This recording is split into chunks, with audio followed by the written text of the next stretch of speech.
আসসালামু আলাইকুম। বাংলাদেশ জামায়াতে ইসলামীর একজন নেতা ও তার আদর্শ স্ত্রীর এমন এক হৃদয় ছোঁয়া ঘটনা যা আপনার চোখে পানি এনে দেবে। সবার কাছে বিনীত অনুরোধ, ভিডিওটি শেষ পর্যন্ত মন দিয়ে দেখুন। আশা করি আপনার উপকারে আসবে ইনশাআল্লাহ। কবরের পাশে বসে থাকা মেয়েটি আর কেউ নয়, সে আমার একমাত্র বোন খাদিজা আক্তার হুমায়রা। গত 4 জুলাই আমার বোনের স্বামী এক সড়ক দুর্ঘটনায় ইন্তেকাল করেন। তিনি জামায়াতে ইসলামীর একটি থানার সেক্রেটারি ছিলেন। দুর্ঘটনার দিন তিনি নিজের থানার এক রুকন ভাইকে রক্ষা করতে গিয়ে নিজেই প্রাণ হারান।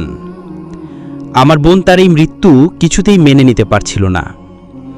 স্বামীর মৃত্যু সংবাদ শুনে সে 8 ঘন্টার বেশি সময় অচেতন ছিল। দাফনের পরদিন সন্ধ্যায় কাউকে না জানিয়ে গোপনে কবরে চলে যায়। স্বামীর কবরের সমস্ত মাটি সরিয়ে মৃতদেহ উঠিয়ে বুকে জড়িয়ে ধরে সে কান্নাকাটি করতে করতে ভেঙে পড়ে।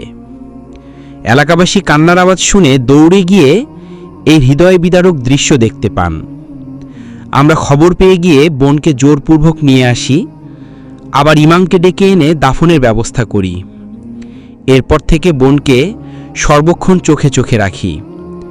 প্রতিদিন ফজরের পর তাকে নিয়ে যাই স্বামীর কবর জিয়ারতে, যেখানে সে ইচ্ছেমতো কান্না করে, দোয়া করে।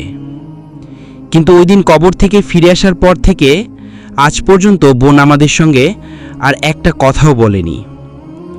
সে শুধু নামাজ পড়ে সিজদায় 2 হাত তুলে একটি দোয়া করত, হে আল্লাহ, আমি আত্মহত্যা করতে চাই না, কিন্তু আমি আমার স্বামীরকে ছাড়া থাকতে পারছি না।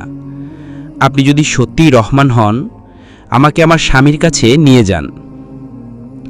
আজ ভোর 5:15 সেই সিজদার মধ্যেই আল্লাহ তার দোয়া কবুল করেছেন। আমার বোন চলে গেছেন রবের জিম্মায়। এই মৃত্যু আমাদের পরিবারের জন্য এক অপূরণীয় শোক, অসহনীয় শূন্যতা। আমার বোন একজন আদর্শ স্ত্রী ছিলেন। স্বামী বাসায় না ফেরা পর্যন্ত কখনো এক গ্রাস খাবার মুখে তোলেনি। স্বামীর অনুমতি ছাড়া কোনো কাজ করত না, কোনো পুরুষের সঙ্গে দেখা বা কথাও বলতো না। আজ সেই বোন আবারও তার প্রিয়তম স্বামীর সঙ্গে মিলিত হয়েছেন অন্য এক জগতে। আজ রাত 11:30 বোনের জানাজা ও দাফন সম্পন্ন করব। ঢাকার সমাবেশ শেষে আমি নিজে উপস্থিত থাকব ইনশাআল্লাহ। আমার প্রিয় বোনের জন্য সবাই দোয়া করবেন।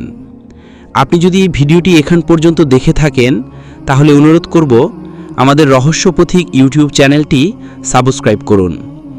এমন সত্য ঘটনা, ইসলামী মূল্যবোধ ও হৃদয় ছোঁয়া কাহিনী আমরা নিয়মিত আপনাদের সামনে তুলে ধরছি। জাযাকাল্লাহ।